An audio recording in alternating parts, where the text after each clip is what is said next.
Hello every folks, and welcome to another installment of Know Your Unit. Today about my favorite class, the Rune Fencer / Valkyrie, aka the class that got all of its MP subsidized by Mitsuno.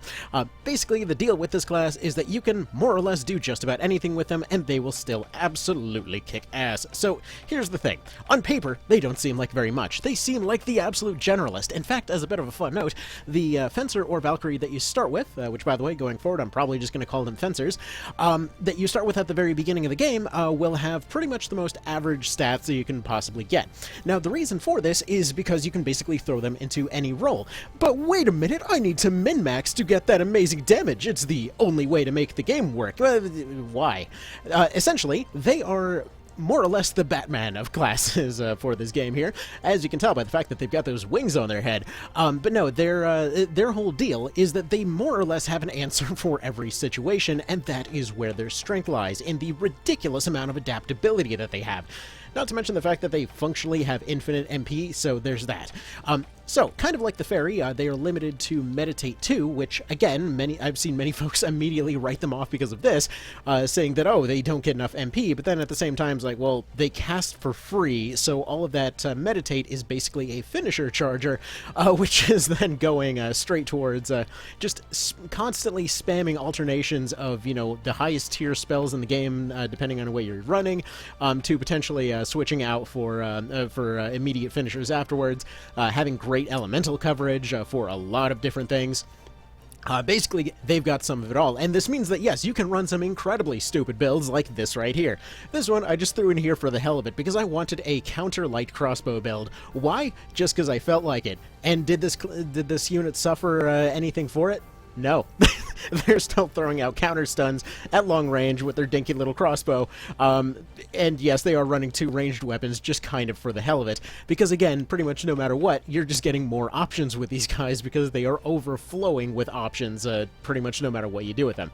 Now, this does also mean that you can do some pretty fun ideas with them. Like a personal favorite that I ran through most of the game is just simply giving them a poison spear. Now, why exactly does this matter? Well, because poison is one of those debuffs that, yes, you can use casters to land it. Again, minimum 30% odds, which is all well and good, but, you know, maybe you want to land it a bit more often. Sure, these guys would potentially, you know, benefit from something like a warrior, giving them vigorous attack to guarantee the poison on the spear, which does allow for landing two guaranteed poisons right next to each other, but look at what we're looking at right here. We've got somebody that can essentially spam area finishers, can spam a breach with a very high chance to hit, can spam a gigantic damage stack from, again, from like Chapter 4 here, can switch into summons when they want to, can cover their elemental weaknesses with an instill, still has the ability to heal, still has the ability to do missiles and buffs and things like that. Essentially, they've got an option for everything, but then on top of everything else, what does this spear have? It has counterattack. Why is counterattack good? Well, think about it.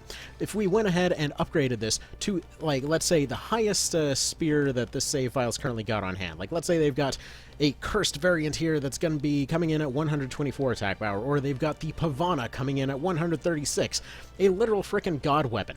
Okay, what are you seeing that over there as far as upgrades in direct attack power? So that's additionally, you know, 198. That, for example, would be fantastic if you're in the post-game, like very, very far into the post-game. This would be fantastic in a situation where you're looking to, like, let's say, spam their big AoE lightning finisher and can stack that extra 10% on top.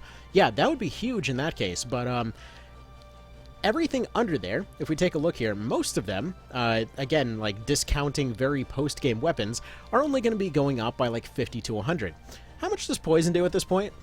Again, what's 10% of like 1800? Because this is roughly going to be fairly average. Again, all of these guys were trained as basic soldiers to make sure that they had the most kind of average situation going into this.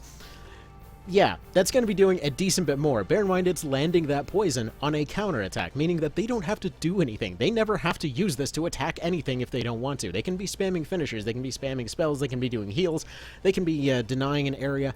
It doesn't matter. They've just got options on options on options to go do all of this stuff at the same time.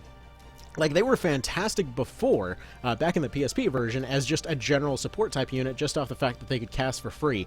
But now the fact that they can cast for free and also get finishers on, you know, at the same time is just absolutely ridiculous. Again, they do still have availability for other debuffs as well, like a lot of their item, due to their fairly wide item access. Again, for the purposes of this Know Your Unit thing, we're going to be limiting to green and blue items.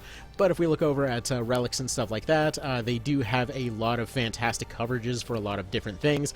So like currently, it's only showing the stuff that they can equip, which actually it's not going to show stuff that I don't. Okay, it's not going to show stuff that is currently equipped, whatever. Point being, they get access to elemental armors. Why does this matter? Because elemental armors will immediately cover half of a potential weakness. So, for example, like let's say somebody was running fire. They would want to cover that water weakness by equipping lightning armor, which here, let's just go ahead and show all equipment again. So, for example, if I were to go over here and they can equip the Virat's Mail, this would allow for 18% resistance for that weakness of theirs, because it's 18% water resistance off of lightning attuned armor. Don't worry, it makes more sense after you stop thinking about it for a little while. But this basically allows them to completely cover their weaknesses in a lot of cases. Why? Because they're one of the few cases where, for example, having the chokers is actually a fantastic option. Why is this? Well, the slight attack bonus is basically nothing. However, the coverage and elemental weaknesses could potentially be something. But the other thing here is the boost in MP, because while the boost in MP, generally speaking, does not matter very much for a lot of classes, for somebody that is overflowing with MP this much, that slight little boost could potentially mean that they're getting extra finishers and stuff like that. Now, is this perfect? No, but realistically, they don't need to min-max either. Again, you can just throw whatever on them, and just by merit of overflowing with options that they can execute at the same time, they will be amazing. You do not have to min-max these guys to really accomplish something really, really, really, really, really, really good. Like, for example, in this case, we have somebody that will be able to use Ease 2 for free. Actually, this kind of stuff right here is why clerics are going to be the next Know Your Unit, by the way. But, for example, for something like Ease, it is normally a very expensive thing to use to kind of area deny a debuff. Sure, there's not many cases that you're going to be having to do, a million debuffs at once, but if, for example, like let's say a Cyclops gets close, stuns multiple units, a cleric is going to have to probably burn their turn and healing potential to be able to do that. Or, for example, you could just have the Valkyrie just quickly put themselves into a better position to counterattack something, throw out that Ease 2 for free, get rid of it, and then just immediately go and, throw a breach on something just because they had nothing else to do at that minute. Like, it's just fantastic. These guys are really good at just about dang near anything. Again, crossbow and shield, fantastic coverage for a lot of different element types and such type things. Infinite MP for switching between casting and ranged options right here. In fact, this is what I like to call the switch archer here.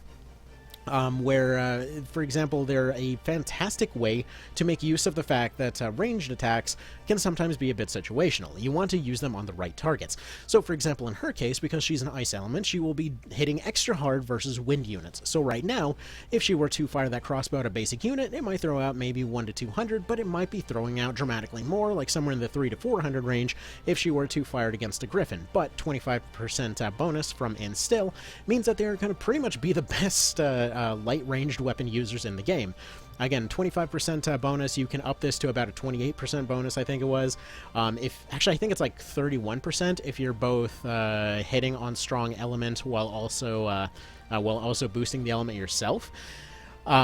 So in a lot of situations, you're going to get a hell of a lot of bonus off of Instill. For ranged attacks and things like that, so shield and ranged weapon is fantastic for them. Basically, due to the free casting, they're doing great on their kind of day-to-day magic type stuff.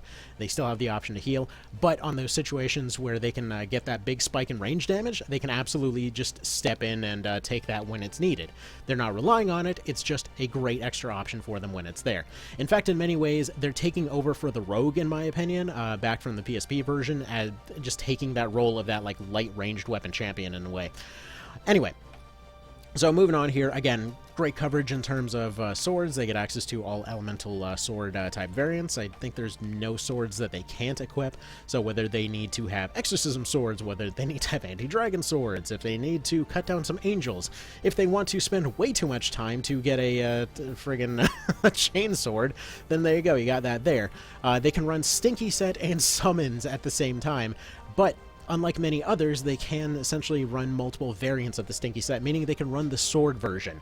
The reason that this matters is it frees up their helmet slot for other things, if they should so desire, or potentially allows for freeing up one of the other slots. So, for example, like maybe you run arms, you run helmet, and like let's say you run arms, helmet, and then you decide to switch out to have a better kind of like piece of armor right here.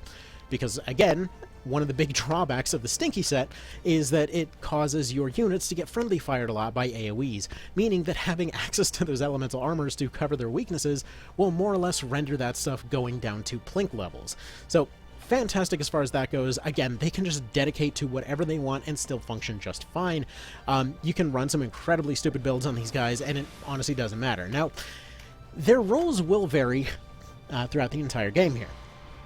So, like, early on, generally speaking, you're going to see that they're going to be doing sort of okay damage when it comes to something, you know, like directly attacking things, to going and defending front lines and such. They'll do that job well enough, and just like knights, they get access to... Sorry, that was weird. There's a weird sound going on. But just like knights, they get access to recruit, but because of the fact that they're overflowing with MP all the time, this means that they're never going to really feel bad about spamming recruit all the dang time. Now, it's pretty cheap by itself, but they basically don't need to suffer at all in order to be able to use it. You might notice also they get access to Nature's Touch, meaning that just like the other high-tier casters in the game, they will be able to do fantastic damage with their summons. This is one of the main reasons that I went ahead and rated them well above shamans when it came to those kind of like endgame potential tier list videos there. Because they're able to do all of the same stuff a shaman can do at slightly lower range, but dramatically better options and far better consistency. We're talking way better in defense, we're talking way better in terms of overall, again, consistency due to casting for free, and again, even when they have those situations where something is highly resistant, or for example, they just simply want to wait for nature power to proc so that they can maybe get a little bit more punch out of it, they can always just go for a finisher instead. Their options are out the ears. They can easily pivot into a better role at any time. This is why I was referring to them earlier as the Batman class there, because they're just prepared for every situation. They can make use of a lot of things that other classes can't, like for example that Daedalus blade right there. Honestly, it sucks in the hands of a lot of many other units, because for a lot of other sword users, they're not going to be running particularly decent casting stats. But in their case, maybe swap in a couple of pieces of Baldur equipment just for those extra casting bonuses, that mild boost in speed, but at the same time, they can take advantage of a lot of use items with a lot of free spell attacks on there to get even more infinite MP. Again, they just are constantly prepared to do something. And there's, like, most classes will have a drawback somewhere, but in their case, it's literally, like, before it used to be that they couldn't do all of it at once, then Reborn comes along and is like, what if they did do everything at once, you know? So, either way, wonderful class. About the only thing they don't have access to is going to be Pincer, which realistically, that would just be too much at that point. But as you can see, we're talking about cases right now where they are attacking in a neutral scenario. For those that, again, seem to have missed it because it seems to come up surprisingly often, when I'm talking about neutral or hitting on strong or whatever else, you get a substantial bonus for hitting on an elemental weakness. This is why many times when you see videos of, you know, the endless things over, you know, various summoner classes, usually it's not, hey, look at this raw damage they can do. Usually it's, hey, look, they took, you know, this little bonus that you got off of hitting off of an element right here, they stacked multiple magic cards, and they went ahead and, you know, took this to the moon here, because again, that is a lot of stacked bonuses, but anybody can stack a bonus. And in this case, they can take advantage of any bonus at the same time. There is not a single card that they don't benefit from. Did they run into a crit card? Great, their summons are going to do a lot better. Did they run to a magic card? Again, their summons or their missiles will be doing a lot better. Did they run to a physical card? Great. Ranged or melee or finishers will do better. Did they run into an MP up card? Well, I mean, realistically, that's about the equivalent of a trust fund baby winning the lottery, but hey, what the hell? You know, they get even more MP now. What are you going to do about it? Do they run into a skill card? Great. That's basically the equivalent of doubling up on that MP card. Like, there's they just benefit from everything at the same time. Instead of trying to min-max for one particular thing, they just made it so that everything they do does something effective, and it is wonderful. Again, this is... I just want to reiterate this point because I know it will come up. These are basic units. These are as basic as it gets, randos from the store, trained exclusively as basic soldiers, as basic warrior units. I point this out because I hear the argument of, you know, growths are the most important thing to pay attention to very often in the comments. And as you can clearly tell, these are ultra basic units, many of which are running tier 1 summons because I couldn't be bothered to get the tier 2s for some of the elements. And they're still, you know, easily hitting 800-900 plus when it comes to those tier 2s, because those growths were not the things doing it. This is, again, obviously there's going to be a million different ifs, whens, heres, thens, theirs, thous, all that kind of thing. But when it comes to all of this stuff, just know that taking advantage of those weaknesses is going to matter so much than any amount of min-maxing outside of spending hundreds of hours on one particular unit, at which point just do another run with a more interesting rule set. But that's the thing. They can take advantage of every elemental weakness right here. Like right there, that Spiral Scourge basically is going to be coming in as the equivalent of a summon right there. Going and attacking with an Earth unit onto a Lightning unit. Essentially 600 plus damage right there. Or they need an AoE in this case, hitting neutral for another 600. Obviously this is all going to depend. Every single thing that happens is going to be a little bit different. But for example, you may have potentially heard those cases where I was saying that multi-hit moves benefit a lot from crit cards. But here's the interesting part. For something like a summon, that crit is checked individually each single time. The interesting thing about multi-hit finishers is that they only will do that check once. Now, why exactly does this matter? This means that when it comes to something like Death Whale or Spiral Scourge, if they crit once, they just took 3 crits in a row. This means that one crit with that will easily multiply itself multiple times. So just something to potentially consider, again, in terms of they benefit from everything. They get access to both of those multi-hit type finishers. They get access to a ton of elemental coverage through those finishers. They still have their personal element. They can cover their personal elemental weakness through those instills. Those are free at this point. There's not really a reason not to use them. If they have an issue with flying units, they can ground them with Dark Weight over there. If they want to roll a chance to charm, they can run both Caldias and a bow finisher if they want. It's just wonderful. They get options out the ears, and it's just very, very nice to see. But anyway, so that'll be that. I think you get the general idea, and yeah, they'll just go ahead and finish wrapping up the fight over here, and I want to get working on the clerics next. Alright, y'all take care. Hopefully this was helpful, and if there's anything else you'd like to see, do let me know. Alright, take care. Have a good one.